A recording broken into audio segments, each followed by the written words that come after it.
There's a cat over here. There's a cat over there. And the wrong one died. And the wrong one died.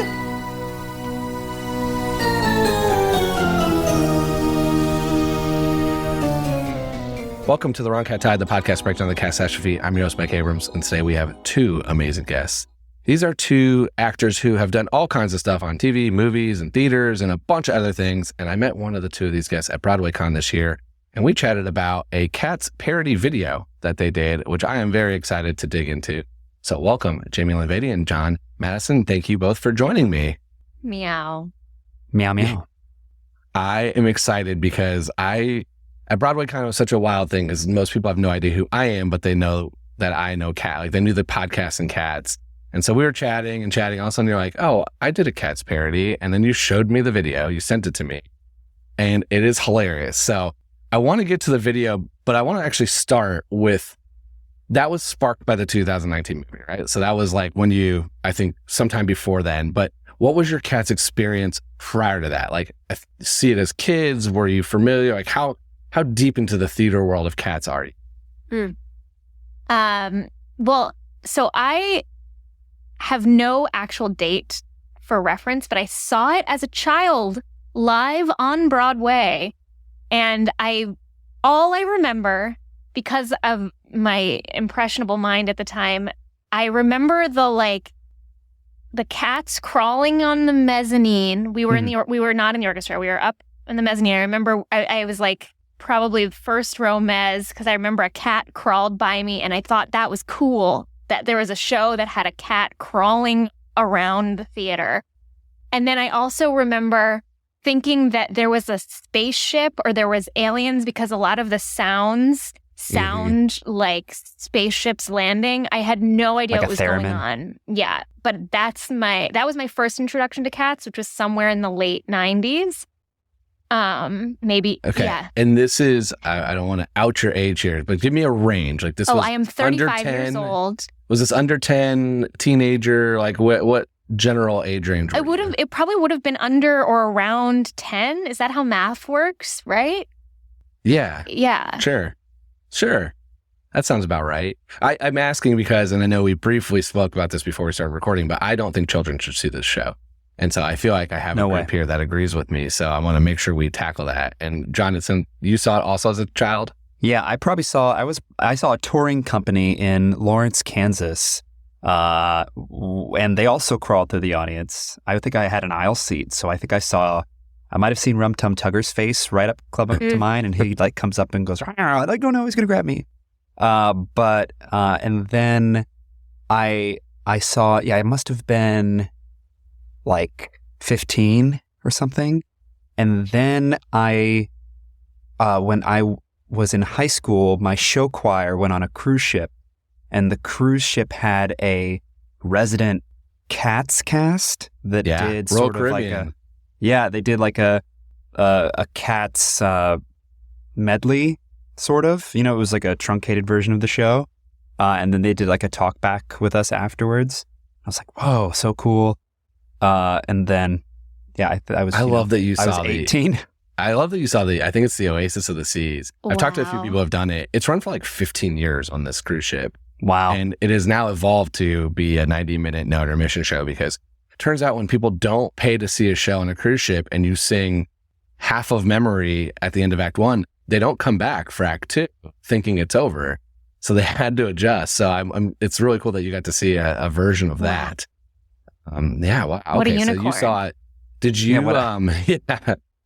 you are a cat. You are in the Cats fandom at an elite level. I have to be. Did you notice a difference from the first and second time you saw it as you were older? I didn't. No, I don't think so. I think the biggest difference I noticed was the second one was the one on the cruise ship was definitely shorter, and they didn't have all the interactions with the audience. But I don't remember any other differences other than that. You didn't pick up all the different sexual parts that should go over a child's head that are very aggressively put in your face as an adult? They definitely went over my head, and until later, it was only later that I realized that that there was an orgy in the show. Also, I realized, coincidentally, I also saw a touring production of Rent around the same time, and that also has sort of an orgy in the show. And in both times, I was completely oblivious. Mm-hmm. But this is not a turned Rent out podcast. just I'm fine, just saying. and I saw it as a child. And I will also say, since memory has been brought up, I grew up singing at the piano with my dad. He had a big fake book of tons of musical theater songs, and as that 10-year-old child, I sang Memory, having no idea what it was from or what it all meant. But that's one of the songs that I know so well in my core, simply because I've been singing it since I was a child, which makes no sense. But my dad liked it, and he was like, "Hey, come sing this song." And it was like, I even think we performed it on a cruise ship talent show as like a father-daughter Whoa! act, wow. which is really strange. Did you win? I don't remember, and to be quite honest, it's not about winning. It's about the memory. so no. The whole show is about winning. Yeah, it is. The talent show wasn't about winning. Okay. The talent show on the The cruise talent ship. show is like, oh, everybody has fun. I got it. Mhm. Yes. I love that. Yeah, Points I don't didn't matter. It was the only song I knew in the show as well when I went. I didn't know it was in the show. It was like, oh, I know this song when all of a sudden they start singing. And I realized it is my mom is a music teacher. She plays piano, and the tuner uses Memory as the song after he's done to make sure it's tuned. Oh. And I never pieced that together until after I've been doing this podcast and I was home during COVID, and all of a sudden the guy tuned the piano. I'm like, oh, he's playing Memory. Does he know that like I'm here? Like, is this for me? That's funny. Nope. Turns out that's the song he plays. So that's really cool. So you got to sing it growing up with a little family moment. With absolutely no context or reasoning or understanding why. Didn't know what the song's about. No. Which a lot of Cats moments. Okay, so I want to talk about your YouTube video. This is how do we say it? Spadattimy? That is correct. And Like a little it's flash in the pan, like the Spadattimy. reliable cat, and it is a Macavity parody. So walk me through. I'm assuming the movie sparked it. The trailer for the movie sparked it. Walk me through how you came up with the idea and then decided to shoot this hilarious video. Jamie, Yeah. I think I think we were improvising or something in rehearsal, right? Yeah, it's one of those things where, like, if you think too hard about the rhyme or reason behind it, I feel like Cats, it becomes so complicated. It was born out of a joke. I feel like I think I couldn't remember the name of Macavity. I was like, what's that one cat that they sing about? His name is that's right. Spadattimy or something. Like I literally couldn't remember Macavity's name because their names are all so They're ridiculously complicated. Well, yeah. I really think that was the seed of the idea. Truly came from like a what the fuck is that one cat with the spooky song, and it just became like what would be the complete opposite of a cat that's like Macavity. Yeah, and Don't then I think remember too hard. I remember you were improvising. I think a lot of us laughed because you said Spadattimy, and then I think you were also trying to sing the song, and you were like, "Who's that coming round the corner? Spadattimy!" and then you had the idea to make a parody video out of it. And so at this point, like, where are you? This is pre-COVID, right? Like are you like, were you working on a show together? Like, how did this, like, I love the idea is hilarious. And then the execution was amazing. It's like, I just want to know more about the journey of how you went from this seeded idea, that moment, to what you actually put on YouTube that now has thousands of views. Yeah, I mean, it's totally an inside joke taken too far, which is one of my favorite, just the commitment to it. I think no one commits quite like Jon Matteson. And we were working on a show together called Black Friday at the time. And I'll preface this with, Cats was in the zeitgeist. Everyone was really excited about the release of the new movie.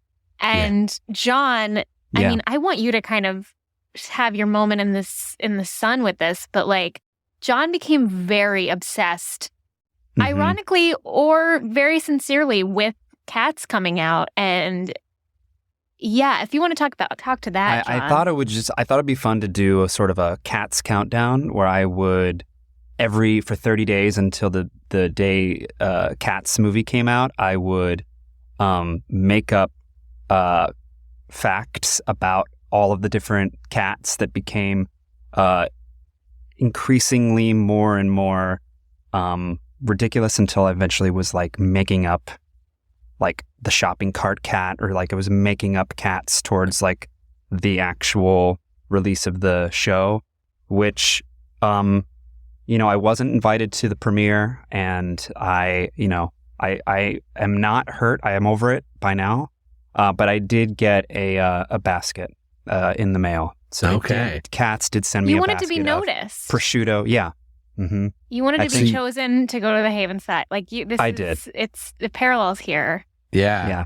What were some of your countdown leading up cats? What do you remember from those? I have no idea. I'm gonna look it up. Can we find? Can we link these? He changed his Twitter account. I remember this to Jon Matteson. That's right. And that was a big deal. Mm-hmm. So you went all in from this trailer to the lead up of it. So you might be the other person. I feel like I also was that version. I ended up with this podcast because of that. Like I did leading up to the movie, I did episodes with each week for a different cat of like, oh my God, what do you need to know about Macavity if you've never seen this play and you're going to go see this crazy movie. And that was the genesis of this show, was also leading up to it. So I wish we would have crossed paths in 2019. We could have like collaborated here, and because I knew nothing. Like you at least have seen the show a couple times. You were a fan. You were committed to the bit. I was watching the 1998 movie on YouTube clips, trying to figure out who was who and whatever I could piece together from the internet. And the fandom internet is all over the place. Intense. There's a lot. There's a lot there. There's a lot of inconsistencies. There's a lot of strong opinions, but inconsistent opinions. And so I ended up with just like, how would I interpret this? I kind of always joke, I'm from Indiana. I was like, if my family in Indiana or my friends who have never seen Cats, because it's, rolled through there a couple times over the years, but I would assume the majority of them who aren't theater people are not going to be like, oh, I know everything. I was like, before you go see the movie, just listen to this 10 episodes and you'll be good to go. That was kind of my goal. And here we are 120 plus episodes later with me talking to cast members from all over the world and fans and people who've done all kinds of crazy stuff related to it. So I also took a joke a little too far.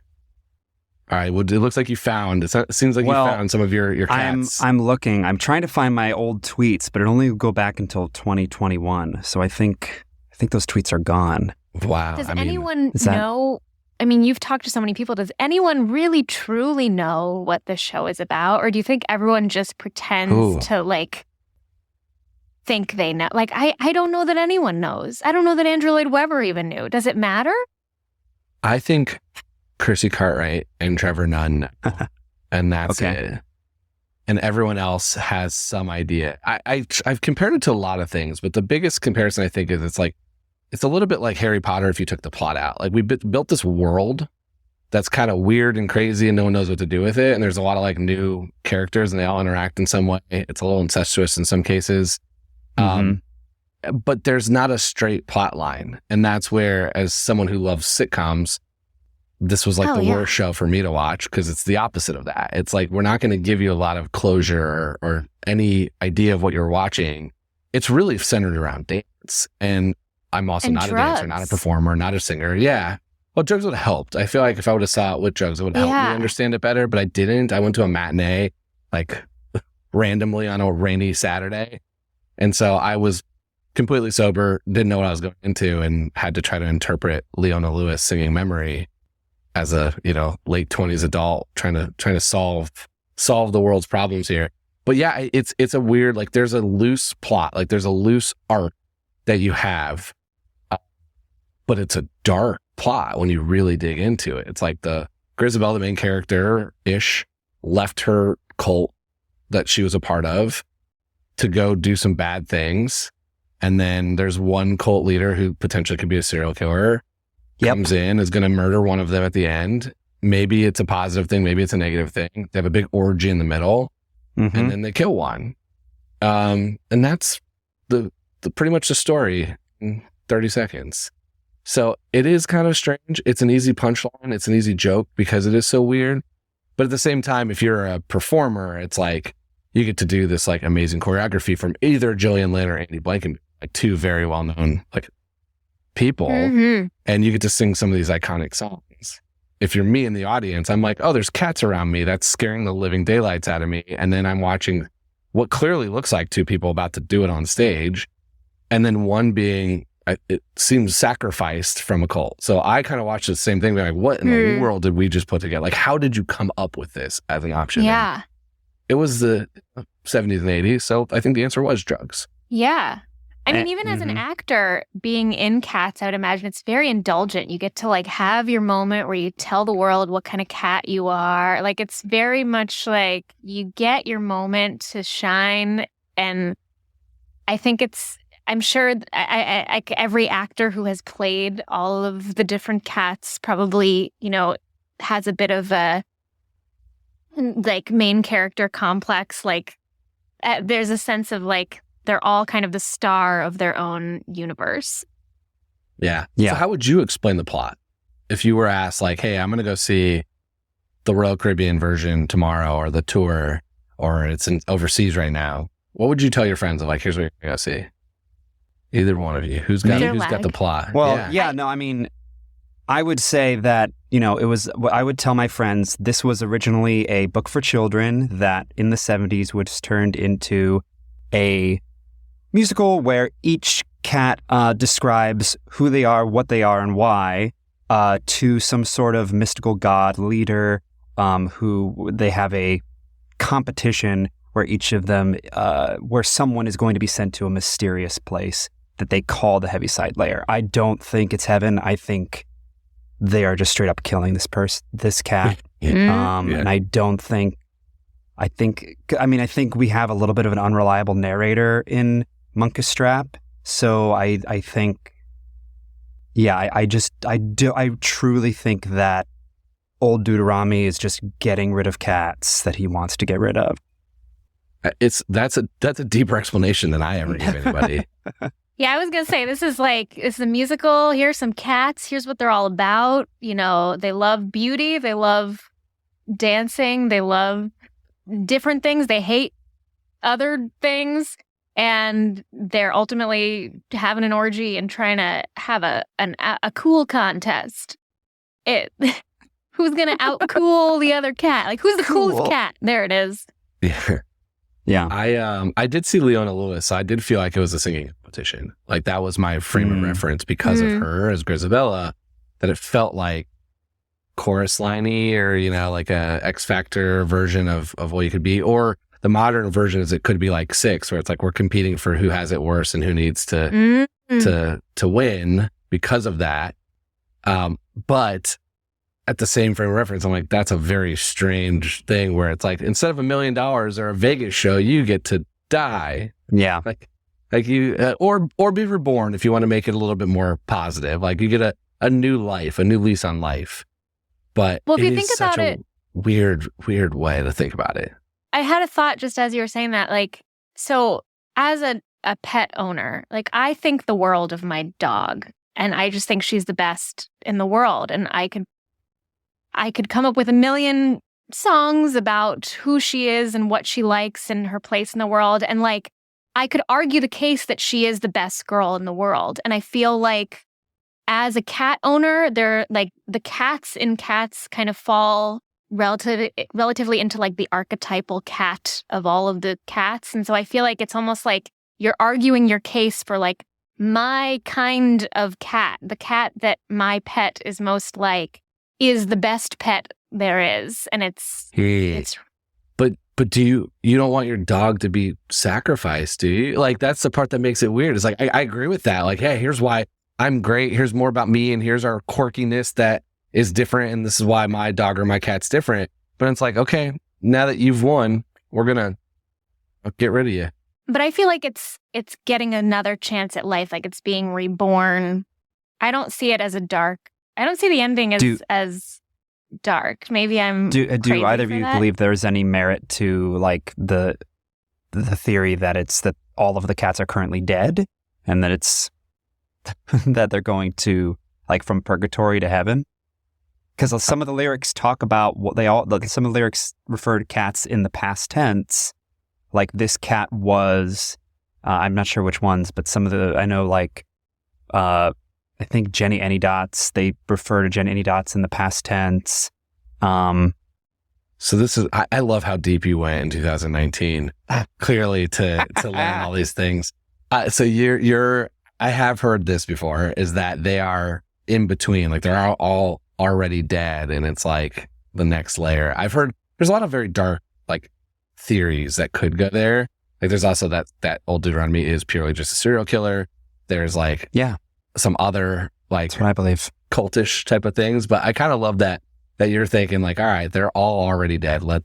And one is gonna go to the next stage of. And cats are supposed to have 9 lives. Maybe this is like the in between the 9 lives. That's slightly more positive than what I really believe about Old Deuteronomy. But that could be it. It is interesting. The thing about this is there are really no right or wrong answers. Well, there could be. Like someone could come in and just be like, there's not. But most of it I don't think was published. I firmly believe that when they made the show, the part that I have dug into most, which is the like, where did Grisabella go when she left? You know, like I don't think they thought that detailed.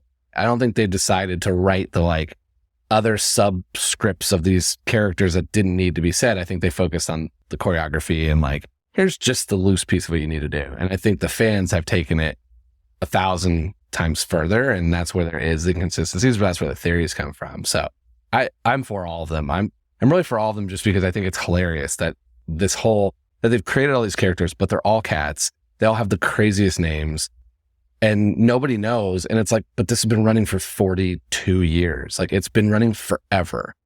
And so much of theater right now, especially, is coming up and down. It's like very quick, and to get something to sustain is almost impossible. And you've got a show about cats where they kill one at the end with an orgy in the middle.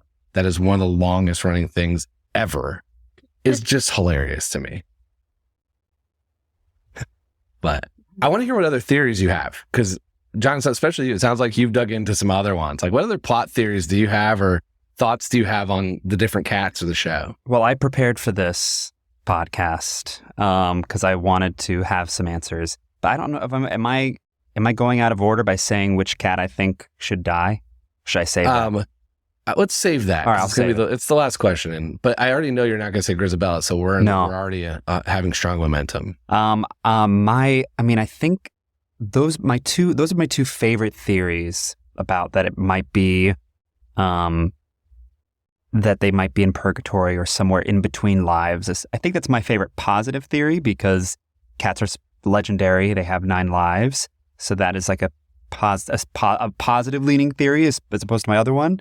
I also like the idea that some cats might secretly be other cats because cats are supposed to have multiple names. Who's to say that their secret, more dignified name is also like Mungo Jerry and Rumpelteazer, you know what I mean? So do you have any thoughts on who might overlap? There was the one show where Old Deuteronomy was also Macavity, but I don't know. Because there's a couple split tracks essentially where the performers play. So like Buster Jones and Gus. Mm-hmm. There's Plato and Macavity. There's a couple like that, but I never thought about that from an angle of like they're actually the same cat with a different name. Oh, that's clever. What about Jamie? What was do just you think? sitting there with her. No, I want to go back to the idea of Macavity and Old Deuteronomy, like with the kidnapping. Like, how does that work? Is it just that it's an alter ego, or like how does? Yeah, I'm just curious. I don't know. It's also very potentially his son.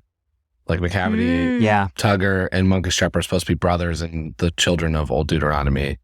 So it is a little strange that it's like you're kidnapping your father.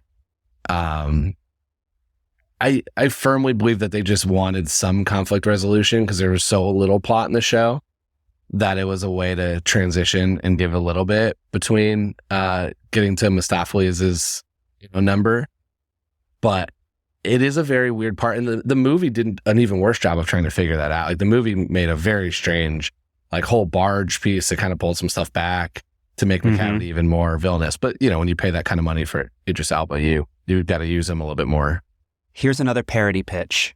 In the lyrics of Old Deuteronomy, they say many lives in succession. and Old Deuteronomy has 3 kids. So you could do a Succession parody with Old Deuteronomy as Logan Roy. Wow. And his children. That's something for later. I was trying to. You have a Succession shirt on? I'm wearing a Logan Roy shirt right now, so I don't know if you can't even see it, but yes, that is great. There are some lyrics though that give me some challenges. The one that bothers me most is Macavity has broken every human law, and that line alone makes me like, how far does that go? Like, has he murdered? Has he jaywalked? Has he done tax evasion? Like, has he done some of the stuff we don't want to say? Like, there's every human law is a lot of things. So that line really has a lot of potential connotation. And there's a couple other ones in there mixed in. Old Deuteronomy has 99 wives and potentially more, basically. I think something like that. So he's probably the father of all of the kittens. He's the father. He's the baby daddy of all of the cats. Yeah. Kittens. So, and that's why this show is for children. Yeah. Yes. This is why you should bring children to see the show. But see, I really don't think it's, I mean, as a child, as someone who saw cats as a child,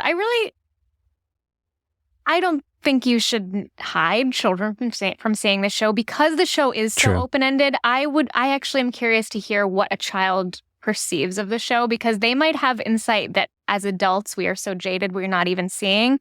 So like, totally. Bring it on. There's way sexier stuff out there. It's like a nice, I don't know. I think it's part of life. I think it should be required viewing for humans. I saw the movie quite R-rated. Did you? Okay, so you didn't get invited to the premiere, but you got to at least go. No, I didn't. What was the crowd reaction in your theater? I saw one in a very full theater and then one in a very empty theater. And the full theater was like, I think it was the day after it came out or 2 days after it came out, and it was very, very fun. It felt like a Rocky Horror kind of scenario where everyone was yelling and cheering at certain points. I saw it the day after the premiere. I also was not invited to premiere, but I was invited to a pre-screening, and that was all people that were press, relatives, family, friends. So it was like what I would call a pro-Cats crowd.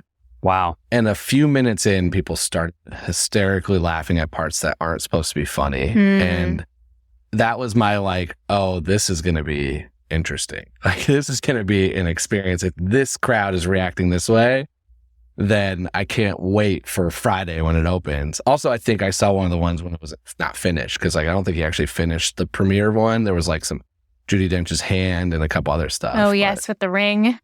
But yeah. I saw it in an empty movie theater.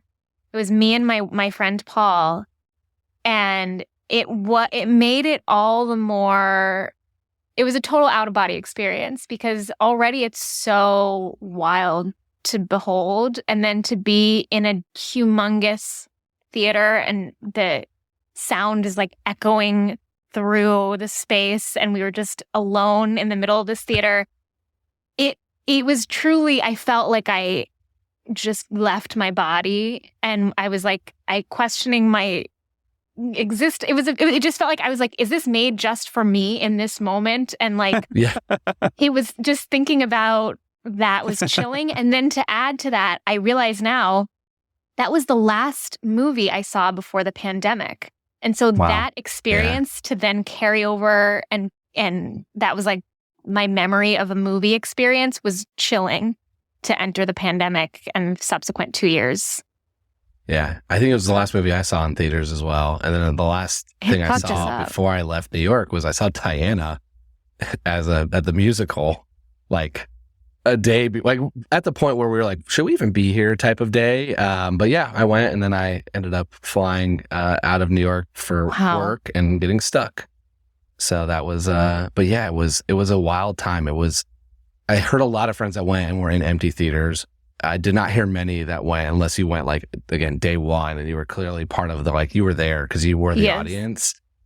It was a lot of, empty or not too packed of a crowd. It did not do the $100 million they spent on it, I believe. That's really, it's sort of sad. I wish it had, I mean, I know like I had criticisms, I guess, of the movie, but I like how much attention that they put into choreographing it and how much energy the cast had about the release. Yeah, I wish it had done better just for the future of musicals, filmed musicals. But yeah, I still actually believe there's a good movie somewhere unedited, like uncut, because they had such amazing performers and actors, and a lot of the stuff was actually I just couldn't watch the choreography because of the way he jump cuts across everything.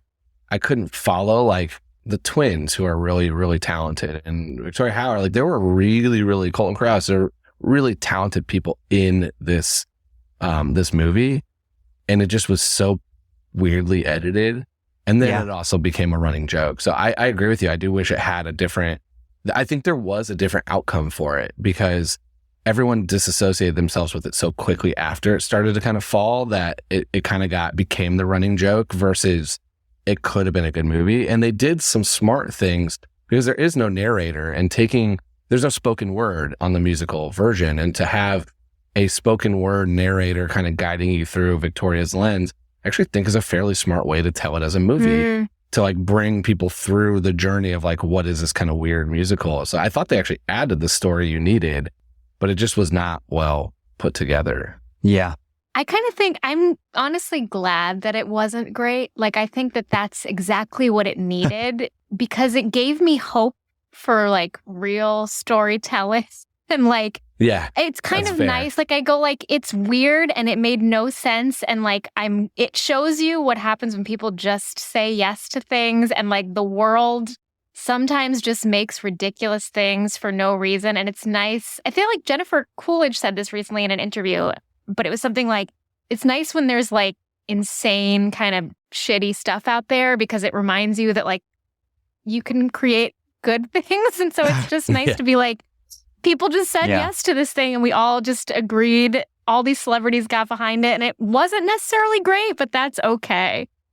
It can be fun. Yeah. So, it can just be fun and dumb and delightful. Good has come out of it. Look, your YouTube video, this conversation doesn't happen without that movie in any capacity. And so we can at least claim that. I had the opportunity, I really regret this, but I had the opportunity to watch the movie without all of the green screen effects. Wow. Because I knew someone who worked at the company, I cannot say who, but it was around the time of it was winter, that pandemic. I just didn't, right before the pandemic, I didn't see it, but I wish I had. That was a huge missed opportunity. I think you should reach back out and see if there's still hey, do you still have this? Do you have a copy? Do you still anywhere? have this? Yeah, I'm sure you do. Somewhere a it copy forever. exists. That's what I was saying before about commitment. It's like, I just love that studios, actors, people just committed to telling this story. And like, even like, that's why seeing the green screen cut must have been so cool, because you just see everyone fully going all out, even without the benefit of CGI. How cool that humans agreed to do this.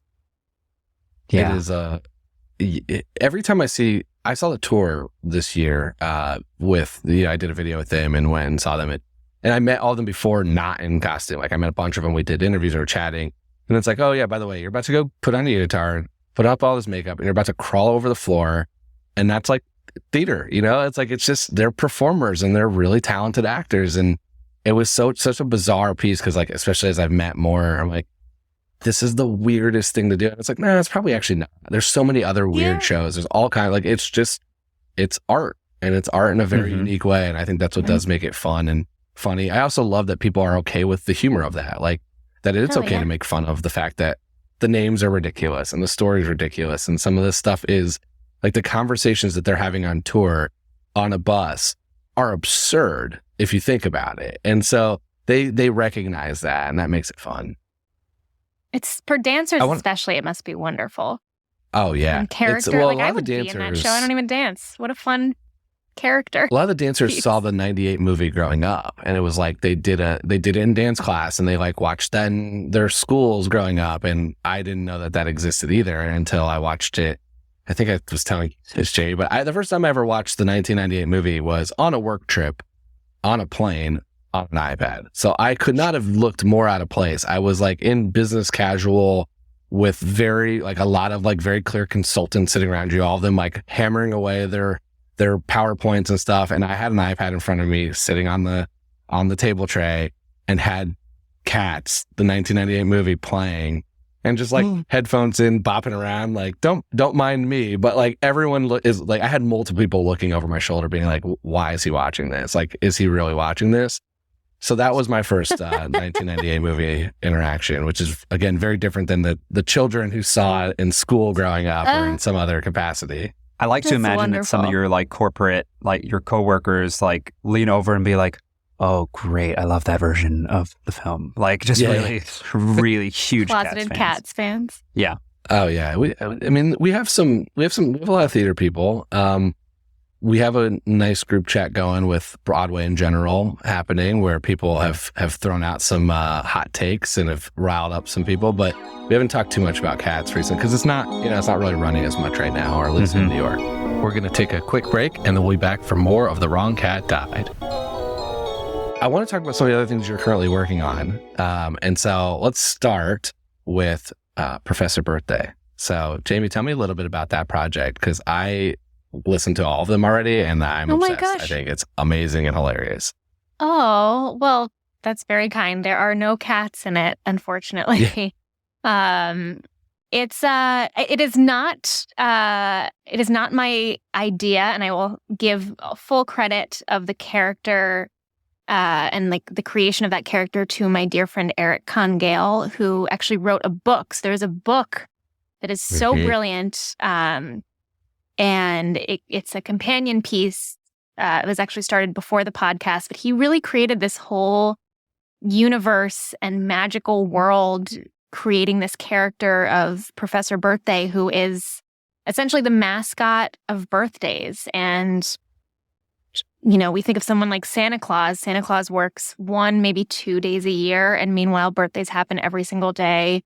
And this woman is working constantly around the clock. She doesn't have time to take a vacation. And because of this, no one knows who she is. So she's truly overworked and under-recognized. And he has built an entire universe based around this place where she works, which is called Birthday University, which is much like another magical place we have heard of. It is where birthdays are created.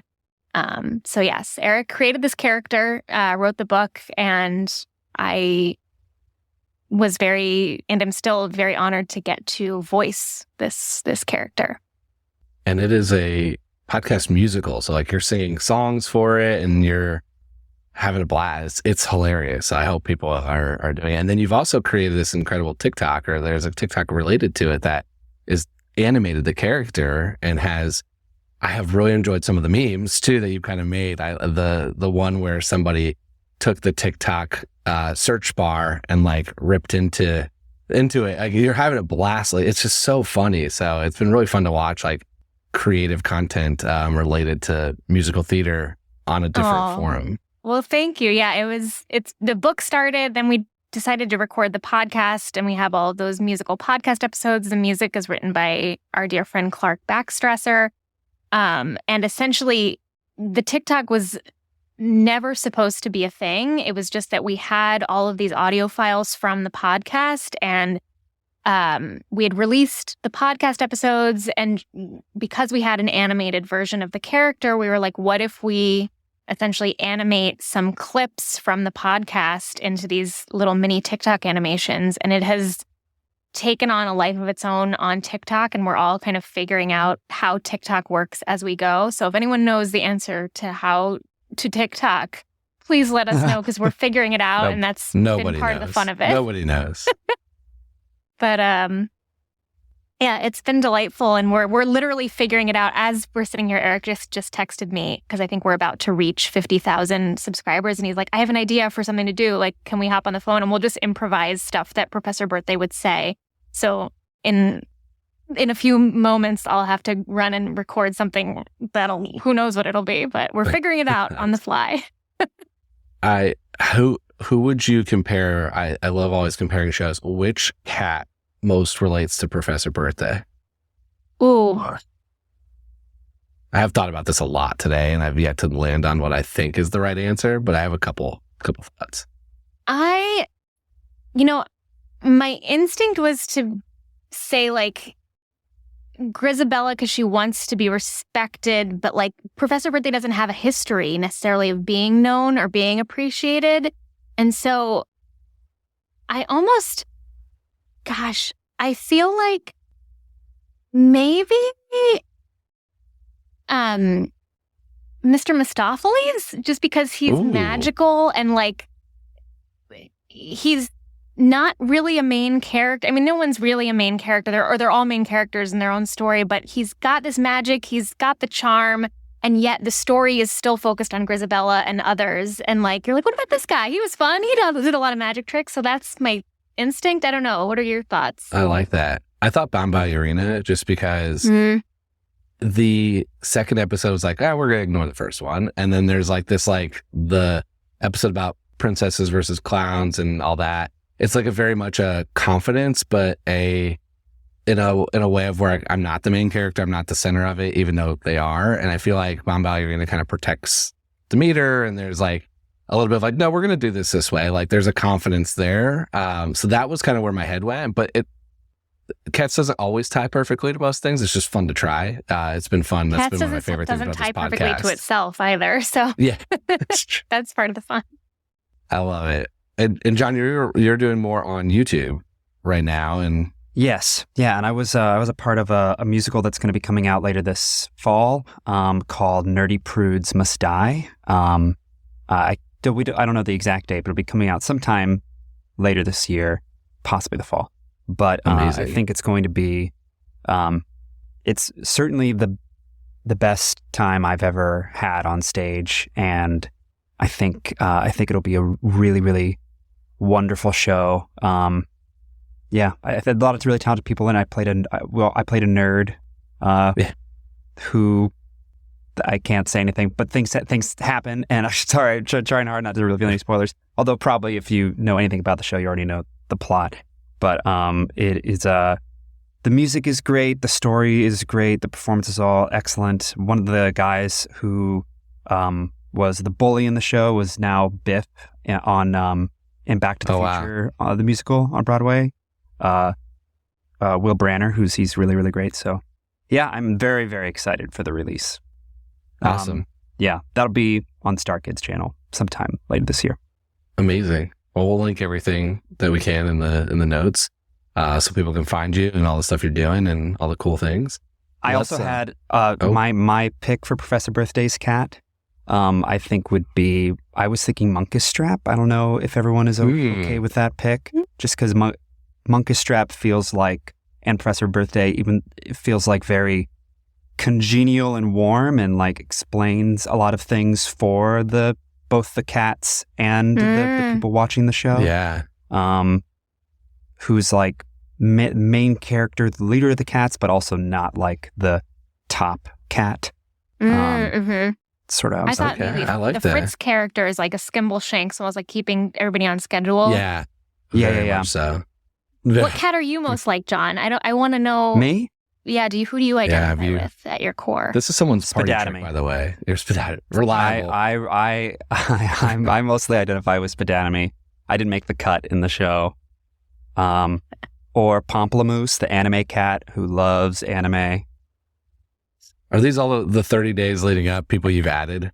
Yeah, I think that was one of them. I found some of the other tweets. One was 9 days till Cat's movie, and because I did all this countdown.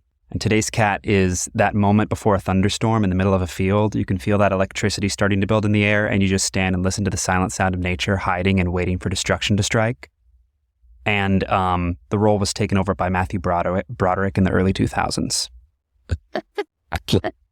How did they not invite you to the premiere? The promotion that you did. I mean, I got a basket though with cheese and fruit. Yeah, what was in it? I think salami. Nothing cats related. Just it's like a $45 Harry and David not even basket, like some catnip or like a jingle bell on a stick. No. They did have cat ears at the press one, and that was it. Unbelievable. Like one picture to take, and then it was just a normal theater in New York. Like that somebody from the PR team just went to the grocery store and they're like, just buy this guy salami just and some buy fruit. this guy's in. He's mail him something. shouting and hollering about it. I just send him Mail something him so we get off our him back. anything. Yeah. That is almost that's incredible in itself. Like the commitment to it. They couldn't. Well, have I got found you a out. I think I t-shirt did call them out. I think I was like, "Hey, I heard other people were getting promo things. Am I not gonna?" And then I think, wow. They re-gifted you something. How very they've rum-tum been tugger of sent. you to just think that you deserve the gift. it was a very rum-tum tugger moment. Although when I got the basket, I felt like a Jenny Any Dots. But also we didn't talk about the prank that you pulled on me during the show, Jamie. We did not During the rehearsal. So during rehearsal of Black Friday, I was doing this stupid cats countdown and trying to come up with like what I was going to do the next day, and then I got this weird email, and it was a cease and desist letter. Then it looked extremely official, and I was worried that like I was going to get sued, but I was freaking to stop out. posting your countdown. Yeah. Yeah, it was. And I'm sorry. You were so into it. Jon was so. He was just living and breathing cats, and I just wanted to just scare him a little bit because I think it was right around the time when you were like, the account's not responding to me. Like they're sending gift bags out. Like you were starting to yeah. And I think I just wanted to like bring you back down to earth a little bit and just be like, don't poke the bear, or in this case, the flew cat. too close and it to was the sun. fun to just give you a little spook. Yeah. I was like, I was posting too many, and meow, I'm becoming just Icarus flying. And so you had this fake cease and desist. And you freaked out probably of a. I was. Oh no, I gotta delete my Twitter. I thought, I was like, should I delete the tweets? Should I delete Twitter? And then Jamie said, no, this was me. I'm sorry. I love it too. It's like Universal's coming, and then that's when they shipped you the basket. Actually, after they heard about that, Yes, that's right. Yes, that was indeed. the apology. It was a nice basket. It wasn't like a great basket, but like it was like a nice basket. Yeah, we got to be positive, so otherwise they'll never send us anything ever again. So it was great. Yeah, send more, please. Yeah, I would use some. I would take more cheese and salami and pears. Let's do some rapid fire before we get to the final question. So, okay, if you were in Cats, who would you want to play? Which cat would you want to be? I know this one. For me, Rumple Teaser. Rumple Teaser, I love it. They have probably the best song. It's the only one I remembered the first time I saw it. I also figured out why is because it's one of the only times that there's only the two of them on stage. Like every other time, there's like 8,000 things going on. It's a little bit of a sensory overload, but that song and Macavity are the only times where it's like really just two cats singing. So those are the two songs I remembered the time I saw it, but also they just repeat it over and over and over again. So it's fun. Fair. It's a great cat. Jenny Dots also gets to like sing and dance with cockroaches, and I feel like I do that all the time in my bathroom. So like New York, that's just New York for you. That's just being in New York, sleeping, being lazy, and then hanging out with the cockroaches. I know this is rapid fire, but why did they change? Did you know why they changed that song for the movie? Jenny Any Dots? No, the Mungo Jerry and Rumple that's the British song. version. So that's actually the original. Okay, never mind. I'm not a fan of the original. That was the British original version, and then the one that I think we all know is the current version. But the difference, like even the 98 or the soundtrack doesn't have Rumple Teaser singing at all, and it was because it just depends on if they had a actress or actor, like either one that could sing. So most of the time now they both sing and dance and they do the cartwheels. But yeah, it's a British version, and it's a complaint I heard from a lot of people that do not like that version of Mungo Jerry and Rumple Teaser. Wow. I personally don't, but I also am like, it's because I only knew one and it was a song I enjoyed. So it changed one of the things I enjoyed. All right, Jon, who would you be? I think I would want to be Munkus Strap or narrating. Tugger. just because I think they do I'm not an excellent dancer. I'm not a very good dancer. So I think that just has more only. Does Munkustrap do a lot of dancing, or is it mostly singing and narrating? Oh, no, he dances a lot in the other stuff. So if you want to not dance, you got to be Buster Jones and Gus probably have the least dancing, or Old Deuteronomy doesn't dance a ton. Great. I don't want to be Old Deuteronomy. There's too much associated with that character. I don't think I could. Too negative. So I would be Gus. Or in this universe, I'd be an amazing dancer and be Munkustrap. Yeah, I was gonna say we can suspend belief because I can't do any of this. I can't sing. I can't dance. So like, if you ignore that, forget gender, forget anything. Just who would you want to go on for one day as? Well, if I could do all the moves, Skimbleshanks, I think. Okay, I love it. We want to build the train. Have the train built for you. What are your favorite and least favorite characters in the show? Oh, I do not like Rum Tum Tugger. He's entitled. Okay. He represents everything that just entitled men, he can't be pleased. He's so full of himself. He likes this, but he doesn't like that. But he wants to hang out with the mice, but then he wants to be with a rat. He can't make up his mind, but also he's so pretentious. It's an energy that I want to shut it down. I want to burn it down. He's very much like a Kendall Roy, Yes. Right. We're just gonna have to do a Succession crossover at some point. It's there. It's ready. Yeah, I don't like Old Deuteronomy at all. Okay. So father, son. What about who are your favorites? Either probably Jenny Any Dots, just because of her whole vibe. Is like I was saying before. I really relate to it. And Macavity. Macavity. I like. I think my favorite is Skimbleshanks or Munkustrap. Skimbleshanks seems like. I mean, I'm glad he gets his own song because he feels like he's just really making sure everybody gets to where they need to go across. Across all of London and the British Isles. Yeah, he's got an important job, especially as New Yorkers who ride the MTA. We need a Skimble in our lives, and we don't have one. What's your favorite song from the show? I think as a kid, it was Mr. Mistopheles. I think, and that's a good one. That was sort of the most magical one, and I think it was very showmany, and I felt like that was the one I learned first on the soundtrack. That was probably the one I was most emotionally tied to. Mm-hmm. Most emotionally for me, I was tied to memory, just because as a young child singing about my youth was, which makes no sense. As a 10-year-old, I was like, I was young then. It makes no sense. That was the one I was tied to emotionally. But as I've grown older, obviously Macavity is my favorite. It's so slinky and sexy, dare I say. Yeah, that has become. It was Mungo Jerry and Rumple Teaser for a while, and now it's Macavity. And I'm still trying to convince somebody I know to do an EDM version of Skimbleshanks. I feel like there's a dance version of Skimbleshank that exists. Absolutely. I want that to come one day. All right, let's get to the $1 million question. I'm already excited because I know at least one of you is not going to pick Grizabella, but that's been my thesis. That's how this podcast started, and I have argued at length for many various reasons of why I don't think Grizabella is the right Jellicle choice. So I'd like to hear, are you going to pick Grizabella? And if not, who are you going to pick and why? Who wants to go first?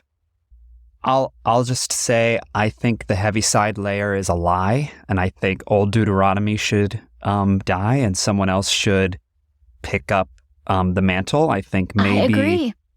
Yeah, I think I think it could end this cycle of, dare I say, abuse and manipulation for these Jellicles, and I think. Maybe Munkustrap or maybe sort of a co-leadership with Rumpleteazer and Mungo Jerry. Maybe it's, maybe they form a council where they actually have criteria. A democracy? Democracy, exactly. And I think maybe end the death portion for sure. Maybe he'd be voluntary. I think we currently have leaders who are too old running our government. Exactly. And it's very similar, to Mitch McConnell kind of a situation. So I think Old Deuteronomy should die. Yes. I mean, his time has to come at some point, right? So like, why not this year? I do like, my question though for you is it sounds like you believe when he's gone that it's not like Monkish Trap isn't going to just take over. Like you think that the murder is going to stop if he leaves. Like he is the problem. Like he is the one that's doing the killing. It's not a tribal issue. Well, if you look at the lyrics of his song, he's survived he has numerous progeny. He's survived many wives. I don't know, even though the song is very sweet, like if you just look at the lyrics themselves, like there's something sinister that seems to be happening there. So I think the cycle of death and rebirth might end with him. Interesting. I like this. So we're going to have a happier Cats 2 because we don't have to center it around murder at the end. We can just hear about their daily lives. Yeah, Cats 2 is just about napping and scratching and singing and meowing.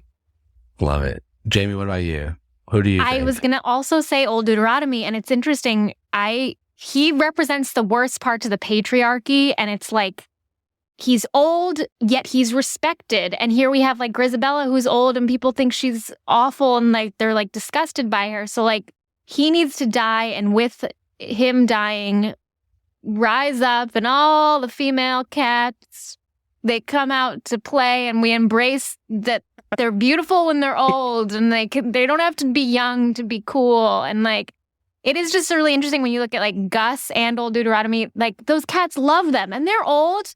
Like, what's the difference? But like here, Grisabella's like, oh, you're ugly. Like we can't even touch you because like you're not hot anymore. It's so ageist, and it makes me mad. I'm sorry, but yeah, Old Deuteronomy needs to go. Death to the patriarchy. I love it. So I think the biggest thing that I agree with you on that is that I don't think she should be, if the arc is at redemption, why accept her back and immediately exile her? Like, let her have some time with the fam. Yes. Like, spend a year with your children that you abandoned. Now that they're welcoming you back. So I love it. I'm for an Old Deuteronomy finally going. He has to do it at some point. I think it seems like that's a consensus that he does at some point have to leave. There's some argument of who takes over, and it could be some kind of like twist where like, oh, you think the show is going to like go on as normal, but then like you could do it just in the staging, but like where all of the cats just step back away from Old Deuteronomy, and he's like, what? And then they force him onto the basket. Yeah. I mean, he goes up with her, right? Like he starts to go with her. So I think he could shove her back down and just go himself. Like he could self-sacrifice. I don't want him to self-sacrifice. You don't want him to feel like that he's chosen. You just want him out. Like I want all of the cats to turn. Yeah, I was gonna say this should turn into Les Mis. Like it's like Cats 2 is just Les Mis with cats starting the revolution. Yes. Mm-hmm. That's all for it, except for British instead of French. Right. Yes. It's our British Revolution, not our French Revolution. Anytime anybody says that's anything that's not Grisabella, I'm like, yeah, I agree. I don't even need to hear a reason why. That's my goal. My goal is to slowly change the world of 42 years of cats to have a different ending, and I think I'm getting closer. But I think we should celebrate. We should celebrate Grisabella being old and beautiful as at the same time. Those things can both exist. My argument is not that Grisabella is a bad character or that she shouldn't sing or that she shouldn't be welcome back. It's that I don't think she should be the Jellicle choice. And so I'm with you. We can have I want her to have her moment. You can tell the same story and just murder a different cat. Yes, I agree. She is still the glamour cat. Yeah. And that's right. She deserves her redemption. You could have you could have a transformation moment at the end, like after you kill Old Deuteronomy, where she sort of like spins and she's still the same cat, but instead of like looking ragged, she looks like clean and has like a little cat ribbon. And But she's still the old cat, but she's beautiful and everyone loves her. Oh, I love it. yeah. Like a Costume change, yeah. like a little Frozen moment where she quick- spins yeah. and then Yes. she spins and she's a new cat. She sheds all her old fur and everyone lifts her up. And then you hear Old Deuteronomy screaming from the rafters. We're ready. Why has nobody hired us? I don't That's know. what I want to know. I'm available. Yeah.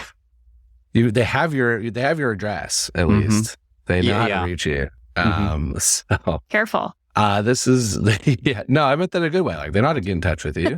They've got my email. I moved. So you moved, they have yes. to ask. You have to get a different basket will come to new basket. your old place. This has been so much fun. How can people stay in touch with you on social media and keep up with everything you're doing? I'm just my name on Twitter at Jon Matteson. I probably will not ever post another Cats Countdown unless they do a sequel. So don't follow me for that. But then on YouTube to see some funny, silly things at Jon Matteson. JonMatteson, the Scottish spelling. Awesome. I'm Jaime Lyn Beatty, JL Beatty on Instagram, and I think that's also TikTok, but I'm also Professor Birthday on TikTok. So that's its own journey. Its own thing. We will link everything. We'll link the YouTube video that you put together so people can watch we should watch you jumping around in trash cans Rebirth. and on YouTube gotta with give the Spadattimy reliable cat. Get second Spadattimy out life. back into the world. This has been so much fun. Thank you both for coming on and having a blast talking about all kinds of crazy cats. And did you ever think that this would be part of your life? Because I never did. No. Yeah. And here we are. This was so fun, though. So thank you for coming, and thanks everyone else for listening to this episode of The Wrong Cat Died, the podcast breakdown of the catastrophe.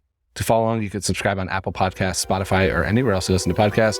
Follow us on Twitter, Instagram, TikTok, and Threads at The Wrong Cat Died, or check out our website, thewrongcatdied.com.